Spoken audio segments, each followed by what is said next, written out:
The prisoner had a peculiar habit. He drank 2 kilograms of tap water every day but never went to the toilet. Even when his bladder was about to burst, he forced himself to do 200 push-ups in one go. The reason he tortured himself this way was to wait for an opportunity. Finally, one day, curry appeared in the prison lunch. Joe knew that his chance had come, and he forced himself to swallow the shit-like food with great gusto, holding back his inner joy. Coincidentally, the warden came to inspect the cafeteria at that moment. Seeing that the prisoners were all behaving well, he was very pleased. But the next moment, Joe began his performance. He first pretended to choke, then deliberately vomited all the curry in front of the warden. Hey! Shit! Get this damn convict away from me! Get in the infirmary! Come on! Oh, God Christ! But this was just the beginning of Joe's plan. After arriving at the infirmary, he claimed he needed to use the toilet. However, the nurse, disgusted by Joe's earlier behavior, handed him a plastic basin. Joe was so angry that he almost urinated on the bed, insisting that he would not use the plastic basin. A prisoner named Clyde, who was sweeping the floor, heard their argument and offered to take Joe to the bathroom. What no one expected was that these two were accomplices and were already familiar with the prison's layout. Joe easily found the escape route and restored everything to its original state before leaving. The two followed the passage all the way to the carpentry room. At that moment, the truck transporting lumber arrived punctually, as Joe had predicted. They took advantage of the driver going inside for the handover and brought out the pre-made wooden box, quickly installing it under the truck. This way, they could hide inside and avoid the guard's inspection. Soon after, the truck stopped at a gas station. While the driver got out to refuel, they quickly crawled out from under the truck and restored the wooden box to its original position. Their accomplice, who had come to pick them up, was already waiting nearby. The two quickly got into the car and drove away. However, instead of showing any joy, they looked anxious. The driver even floored the gas pedal, as if chasing something. What you would never guess is that the prison break was just the first step of their plan. Their real goal was a car race several kilometers away. They had to reach the venue before the race started. Meanwhile, the other prisoners in the prison, seeing that the time was almost up, also began to implement their plan. A burly man aggressively approached a black man, deliberately pouring milk on his head and continuously insulting him. What the fuck? What? You never wondered what it's like to feel what? The scene quickly spiraled out of control, with a group of prisoners suddenly brawling. The guards tried to intervene but ended up getting beaten and taken hostage by the prisoners. The guard at the door, seeing that something was wrong, immediately pressed the alarm switch. The warden was very upset. He had managed the prison for years without any incidents, but today, strange things kept happening. To prevent the prisoners from escaping in the chaos, he quickly ordered all the doors to be closed. At this moment, the nurse, noticing that Joe hadn't returned, wanted to check if he was constipated, only to find the exit blocked. The guards in the office prepared to seek external assistance but were immediately stopped by the warden. If news of a prison riot got out, his good days would be over. To quickly resolve the situation, he had no choice but to negotiate with the prisoners. However, even though the warden made concessions, the prisoners were ungrateful. That is total bullshit.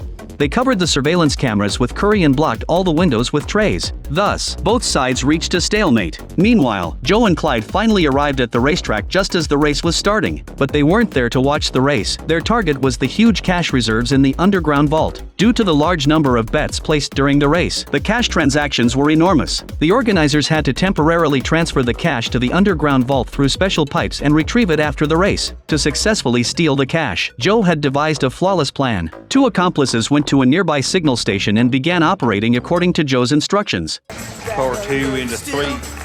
Yep. Pour 3 into 4. And run. What? Run!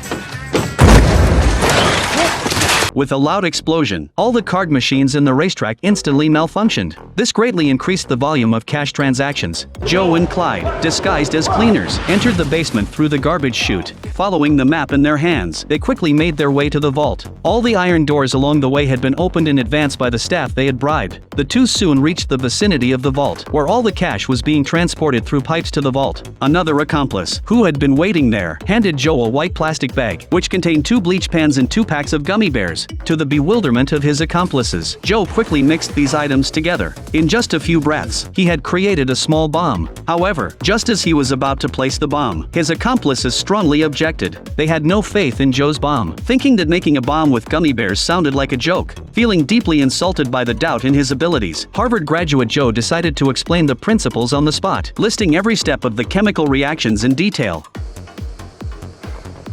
Well, yeah, I kinda did. Yeah, me too.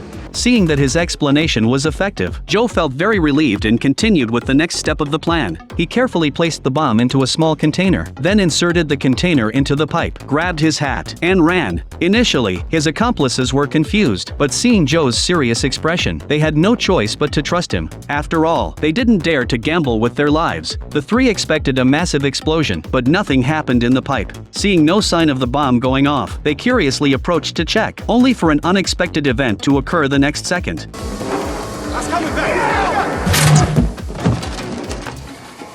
Joe couldn't believe the bomb had bounced back. To save face, he reluctantly took the bomb from Clyde's arms. When he cautiously opened the lid, he was relieved. Oh, now I see what the problem is. I twisted the bat too many times. Joe readjusted the bomb and threw it back into the pipe. This time, there was no mishap, and the bomb exploded violently inside the pipe. They then connected a vacuum cleaner to the pipe, successfully extracting a large amount of cash. Seeing more money than they could spend in several lifetimes, everyone was instantly ecstatic. What they didn't know was that the smoke from the explosion had drifted up through the pipes and was discovered by the staff. Although unsure of what had happened, she called the guards. The guards were also puzzled, as they had received no reports and the fire alarm hadn't been triggered. For safety reasons, they sent 2 guards to check the situation. What do you got? I got nothing. Let's try B11. All right.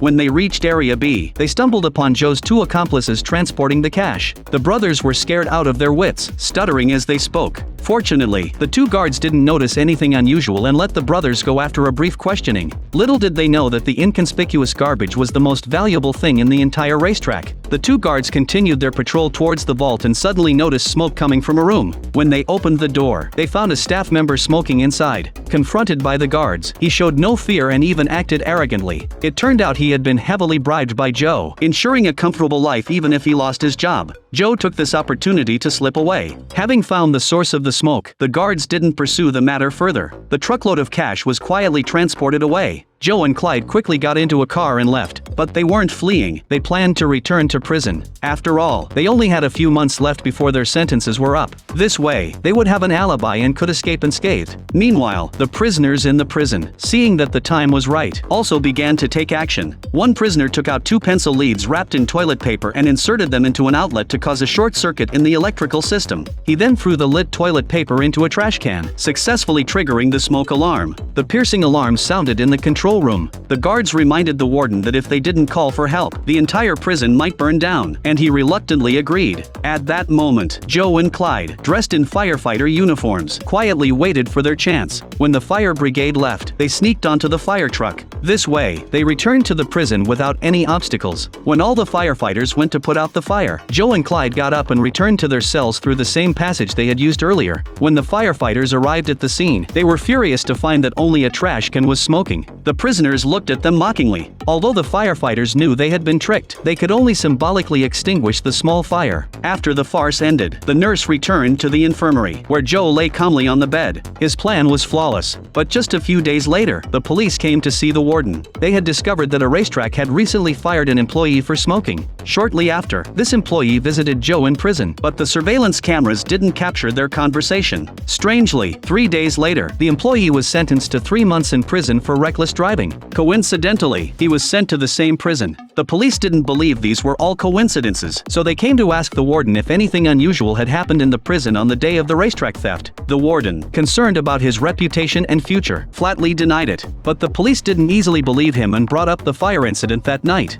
There's a small kitchen fire.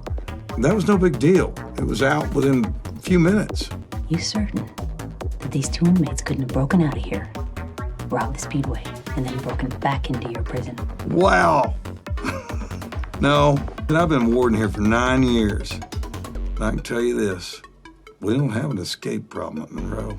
without concrete evidence. The police had no choice but to drop the matter. The warden realized he had been played. He immediately found Joe, gave him a severe beating, and put him in solitary confinement. But that was all he could do. Not long after, Joe was released from prison. He thought he was about to live a life of luxury, but to his dismay, the accomplice who transported the cash had suddenly disappeared, and even his relatives didn't know his whereabouts. What broke Joe even more was a news report the next day, stating that the stolen cash from the racetrack had been found in a garbage truck. This made Joe very frustrated. After all the effort, he had gained nothing and suffered a lot. However, just when he thought he had been tricked, an orange shovel mysteriously appeared at his door. At first, Joe thought it was a prank, but the next second, he seemed to realize something.